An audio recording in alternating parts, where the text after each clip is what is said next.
Hey everyone, it's WieldsTL, bringing you a slightly mediocre game in my IS-8 on el-halluf. Now, as I'm recording this, it is presently December 20th, 2012, and as you may or may not know, tomorrow, December 21st, 2012, it is supposedly the end of the current Mayan Baktun, the 13th Baktun, which is a time cycle on the Mayan calendar roughly equal to 400 solar years.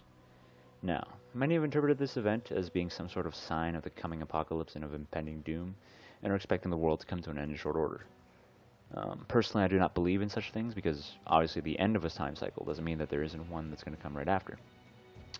Anyhow, the fact that you're watching this video right now means that the world is indeed alive and well. So this game starts out really slow. Both teams just sit back and really wait, which is, I don't know, which seems to be the thing to do on encounter maps recently. I'm not saying it's the right idea, but everyone does it. Every friggin' team that I've been on Encounter has sat back and waited. And so my team, as much as we sat on our asses, eventually managed to outcamp the opposing team, fortunately. So yeah, there's not much to say about this first half. It's quite unremarkable and boring, really, which is kind of why I started out this commentary by saying it was a mediocre game. The thing is that just as I finally repaired my recording software, which has been broken since 8.0 came out, backwards compatibility for pre-8.2 replays broke with this latest patch. So, you know, soon I'll have this all fixed, but for now this is what you get because I haven't played much of it as of late. So yeah, since that last upload where I promised a Type 59 review, which, by the way, I definitely want to get to you guys during the holidays, especially now that the type has been, well, changed, I guess. I'd say it was buffed, but I asked around and a lot of people seemed to disagree for whatever reason. But I digress. You'll get to know my opinion on the new Type 59 in a future video, hopefully soon. So yeah, ever since I posted that last video, I've been more or less burnt out on tanks, to be honest with you. For one, I've been pretty busy with schoolwork, so there's that. I've been putting a lot of effort into it. Last few weeks have been finals weeks, and, well, let's just say that that wasn't a pleasant experience. Just a friendly tip, don't ever take 6 classes in one semester. I don't know if this applies to electives or whatnot, but I just took 6 core courses, and that was probably one of the worst ideas ever. Anyhow, so finally decided to move up after our VK and Churchill platoon get wiped out by this KV-4 up here. I have no idea why they decided to rush up here, but I guess they were fed up with the camping and the team sitting on their asses, which I really don't blame them, but I would have preferred it if they had played it, you know, smartly and done what I'm doing here. So seeing as there's a KV-4 up there that's fairly wounded, I tell myself, well, you know, I figure I could probably handle it if he ever decides to come down. So I head up here and decide to light up whatever they have up here for our 2 RD pieces to go to town. And I gotta tell you, this one RD guy, Trollol, I think his name is. I forget. I'm sorry. Trollol, yeah. The S51, he does an amazing job. That's not to mean that our 2 other RD pieces aren't freaking great as well, but this S51 player is really, really good in communicating exactly what he sees on the battlefield. And, you know, when I ask him, you'll see in a bit, I'll ask him if he has a shot, and he replies instantly using the F5, F6 keys.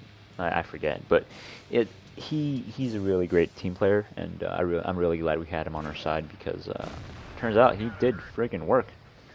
And so, as I'm up here lighting these things up, the Tiger and Churchill decide to be brave and to come up and actually crest the hill.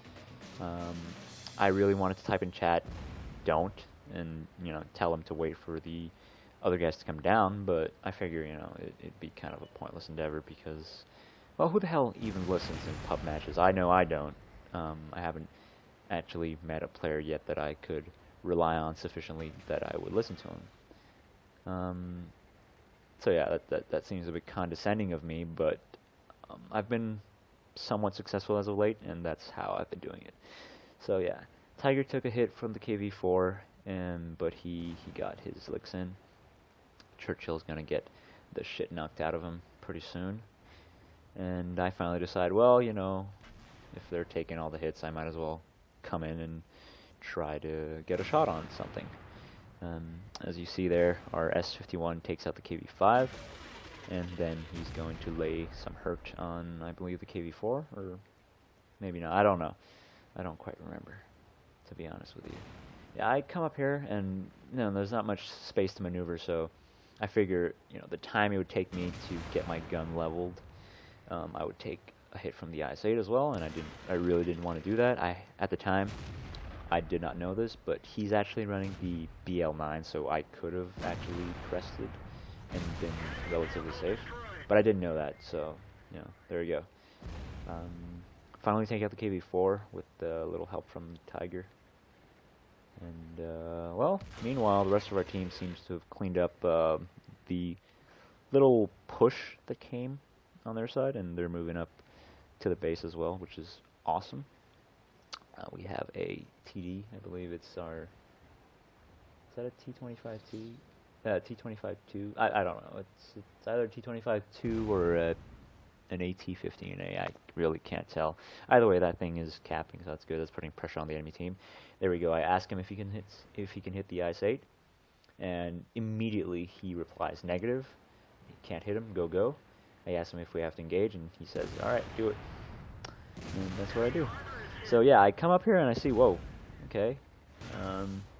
He penned me, which is really not surprising.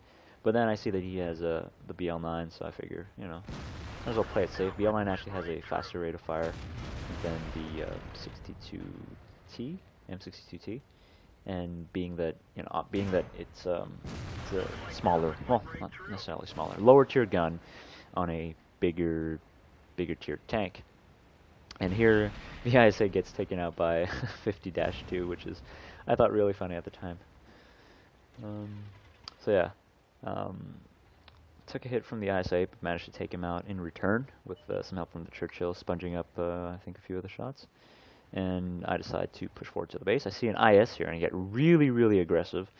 Only, oh my god, only to meet an object 704 face to face, and that, oh my god, that scared me. I bounced the shell from him, which was incredibly lucky. Oh my god. I was freaking out somewhat during this game at this point, because he was a full health and I was not. I could only take 2 hits from him, and it would take me 4 hits on average rolls to take him out. And as you know, World of Tanks loves to troll players, or the RNG loves to troll players at least by giving them like lower than average rolls when they least need it. So here I'm trying to play it really, really carefully, letting the object come forward, and I get lucky, get a few shots in. He's not the brightest player, thankfully. Neither is the IS. I mean, he's not a bad player by any means, but he doesn't have the top gun, as you will see. Here I was kind of debating whether or not I should take the hit for the Tiger and have him, still be alive.